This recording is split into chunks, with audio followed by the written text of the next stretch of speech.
Hi everybody, welcome to Techisgen Academy. In this video, we are going to be talking about CSS syntax, which says a CSS rule consists of a selector and a declaration box. So our H1, P tag, H2, div, span is called selector.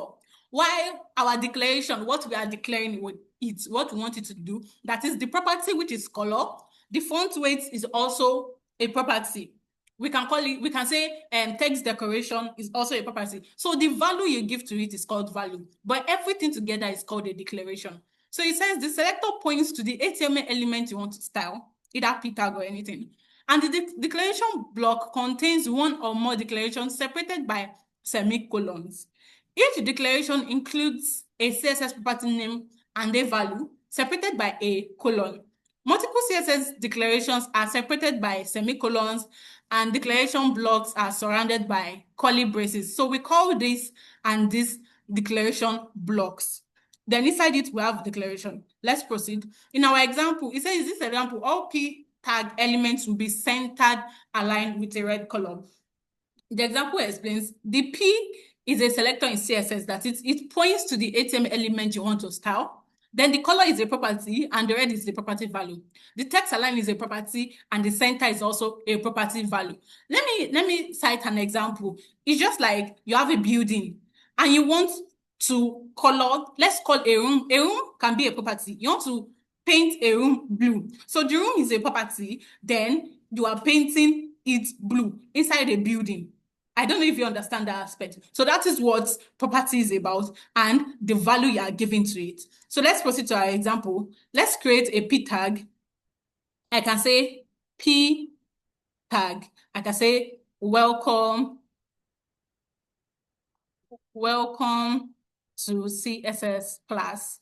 I can also have another p tag and I will say I love CSS.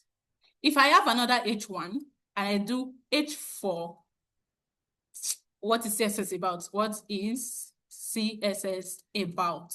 So now what we want to do now is that we only want to style all the p tag here. What do we have to do? I'll just come here. I don't need to put a dot. You only put a dot at the back of a property. That is, you gave it a class name, you put a dot at the back of it. But since it's just p tag I want to style, I'll come here, I'll say p tag. And I want all this p tag. I want their color to be red. I want them to be text align, to be center, and they should have text decoration. Text decoration should be underlined. Now let's check it. You see that almost everything we have inside here, all these two p tags would have it. Let me put HR so we can have something that will separate them. So you can see what we have. Now let's check our results.